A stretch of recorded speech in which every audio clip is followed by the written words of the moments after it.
Pak, kumaha ada Mas? Alhamdulillah. Alhamdulillah.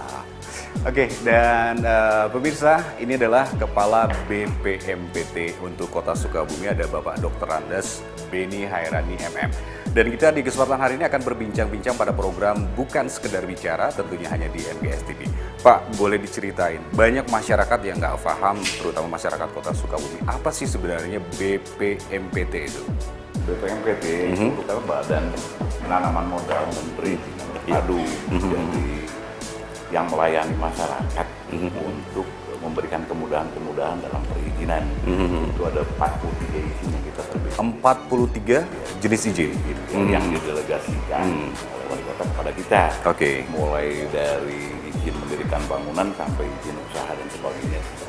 Oke, dan saya masih ingat betul dengan visi dan misi daripada Kota Sukabumi bahwasannya mereka ini akan meningkatkan pelayanan. Pertama adalah di bidang pendidikan, kemudian yang kedua ini adalah bidang kesehatan, dan yang paling penting ini adalah perdagangan. Ada hubungannya nggak dengan BPMT ini, Pak? Semua jasa yang dilayani Kota Sukabumi, baik pendidikan, perdagangan maupun kesehatan, izinnya ada di kami. Tidak hanya perdagangan berarti? Tidak hanya perdagangan, mulai dari pendidikan, dari mulai TK sampai dengan SMA, SMK, izinnya di kami.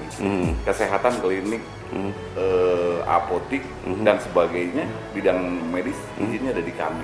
Juga perdagangan, izin usaha berbagai kegiatan perdagangan, izinnya ada di kami. Ada skalanya nggak, Pak? Skala misalnya dari kecil, menengah, sampai usaha yang besar gitu? Ada ya? Ada Pembatasan-pembatasan, di mana di sini juga ada bidang penanaman modalnya, yang modalnya udah masuk setengah miliar, kata itu diwajibkan ada izin prinsip dari permodalan supaya bisa mengantar berapa besar sih investasi BUMD atau investasi dalam negeri yang masuk di Kota Sukabumi. Oke, selama dari tahun 2013 Pak Wali Kota dan juga Wali Kota menjabat sampai 2018, dari mulai 2013 sampai dengan saat ini, dari hasil survei Pak Beni, ada nggak masyarakat yang belum paham betul tentang BPMPT gitu? Masih ada. Masih. Dengan keterbatasan, sebetulnya kita sudah punya website, tapi tidak semua masyarakat punya kan membuka di sana. Jadi masih ada masyarakat yang masih menganggap izin itu susah, izin itu mahal. Gitu.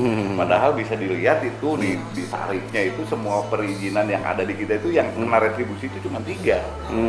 Ada IMB, HO, sama apa tuh namanya yang satu itu. Jadi pokoknya ada 3 jenis ya? 3 izin. Yang lainnya itu konon kabarnya mungkin masyarakat juga belum paham, bukan belum paham, artinya ada ketakutan masyarakat untuk males kalau ngurusin izin, misalnya dia bikin usaha apa, misalnya salah satu usaha kecil toko atau apa gitu, Pak. Itu mereka juga seperti itu atau seperti apa? Ada kalanya masyarakat itu malas, ada kalanya masyarakat menyuruh orang lain. Ada jasa-jasa yang itu ada perantara yang ngurus-ngurus. Padahal penyelesaian izin itu tidak sulit, mudah, dan persyaratannya juga mudah. Oke. Tidak ada persyaratan yang sulit. Oke, kemudian di BPMPT juga punya visi misi. Yang pertama itu adalah peningkatan pelayanan ya. Oke. Kemudian juga visi yang kedua ini juga masalah promosi dan lain sebagainya dan lain sebagainya. Tapi sebelumnya kita ngobrol-ngobrol, ini ada salah satu konsumen. Pak, selamat siang. Dengan siapa, Pak? Dadan. Pak Dadan lagi ngurus izin? Izinan trayek. Oke, boleh agak deket dikit Pak Dadan? Oke, Pak Dadan, ini ada Kepala Badan Perizinan, bisa disampaikan ada permasalahan-permasalahan pada saat pengurusan izin trayek ini? Sebenarnya kalau sekarang di posisi perizinan angkutan umum khususnya, bahwa sekarang lagi transisi masalah ke koperasi. Ke koperasi. Itu yang menjadi hambatan masyarakat angkutan. Sementara di pihak pengusaha angkutan itu masih banyak yang belum mengerti. Apa mungkin ini sosialisasinya kurang, apa bagaimana, ya juga kurang tahu. Hanya sekarang sedikit terhambat lah. Sedikit terhambat Masalah perpanjangan permajaan trayek. Bapak angkot jurusan mana? Baros. Jurusan Baros. Ini sekarang udah keluar ya? Hanya ini putaran, tapi ini aja 7 hari kerja. Ada yang direspon dari Pak Beni dengan keluhan Pak Dadan? Sebetulnya ini hanya pemahaman saja. Jadi ada aturan pemerintah yang mengharuskan bahwa trayek itu angkot itu harus masuk badan usaha yang koperasi untuk mengoperasikan. Ini sebetulnya mudah, bisa di mana saja asal masuk operasi. Dan permasalahan-permasalahan di sini sebetulnya tidak ada masalah, hanya pemahaman aja ya, ya sulit. Tapi lambat laun sekarang sudah agak lancar. Proses ya. Iya. Oke. Itu untuk kesejahteraan dan keamanannya juga. Oke. Ada lagi Pak Dadan? Oke, atur nuhun. Sukses. Mudah-mudahan makin kenceng tarikannya. Untuk kalau tadi yang disampaikan Pak Dadan ini bahwasannya perizinan untuk trayek. Kalau dia itu skema range waktunya 1 tahun, 2 tahun atau gimana? Kalau Untuk trayek itu untuk 1 1 kali. tahun Jadi 1 kali. kita sudah ada rekom dari di sub ya. Kita di sini sebetulnya hanya operator saja. Oke, Rekom dari sana, dari organa, dari sub datang ke sini kita tinggal mengeksekusi Oh. aja. Jadi rekomnya kan karena kita belum satu pintu. Ya. Jadi yang namanya tim teknisnya itu masih di Dinas Perhubungan, Dinas Pekerjaan Umum, KLH dan Infokom itu untuk permasalahan perizinannya itu Iya, rekom dari mereka datang ke sini lengkap rekomnya, persyaratan lengkapnya dibuatkan izinnya di sini. Oke, berarti BPMPT ini memang ada hubungannya dengan SKPD yang Iya, lain ya. seperti Ini hanya sebagai rekomendasi saja ya. Karena ada syarat-syarat misalnya dari Dinas Pertanian seperti ini dan lain sebagainya. Oke Pak, berbicara tentang perizinan. Nah sekarang kalau misalnya di sini disebutkan bahwasannya pemerintah Kota Sukabumi Badan Penanaman Modal. Nah kalau penanaman modal sendiri untuk di BPMP ini gimana? Termasuk usaha-usaha yang diurus di sini ada izin usahanya, nanti dilihat modalnya, penanaman modalnya itu oke. yang tadi kalau penanaman modal asing kan perusahaan asing jarang Sukabumi karena memang lokasinya sangat sulit dan tempatnya gitu mah, tapi kan banyak pengusaha-pengusaha yang ada jadi pengusaha pribumi, jadi penanaman modal dalam negeri yang di atas 500 juta itu kita masukkan ke dalam penanaman.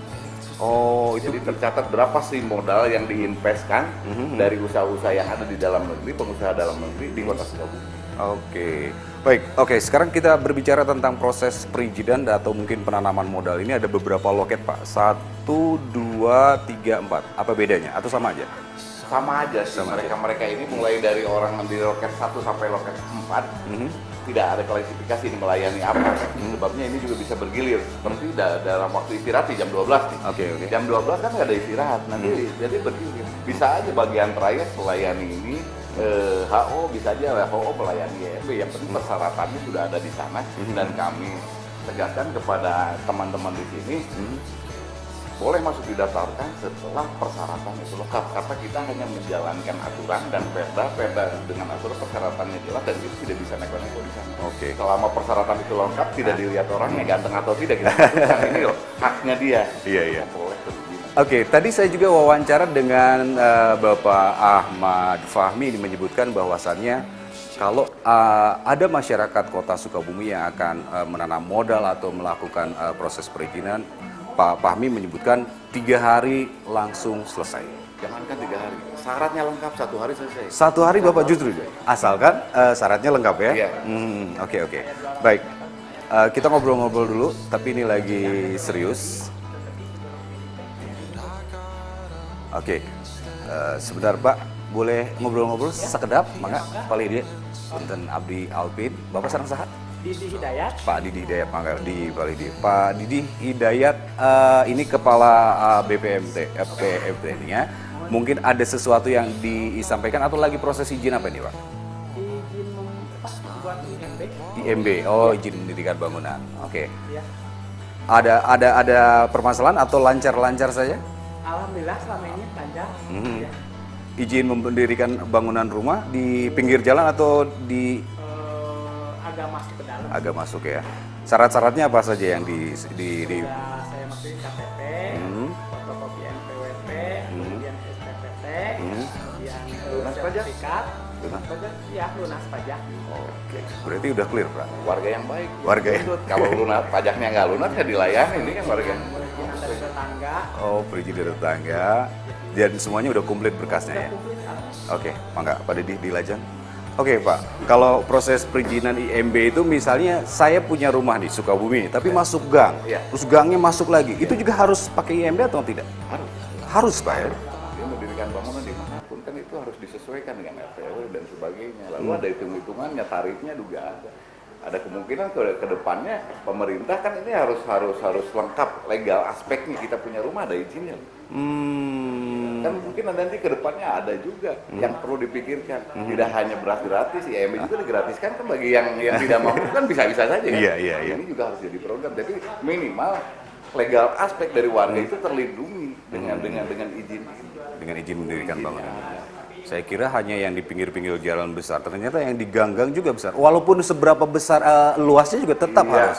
Tetap bahwa itu warga negara Indonesia, warga Kota Sukabumi yang perlu dilindungi. Oke, baik. Miliknya kepemilikan.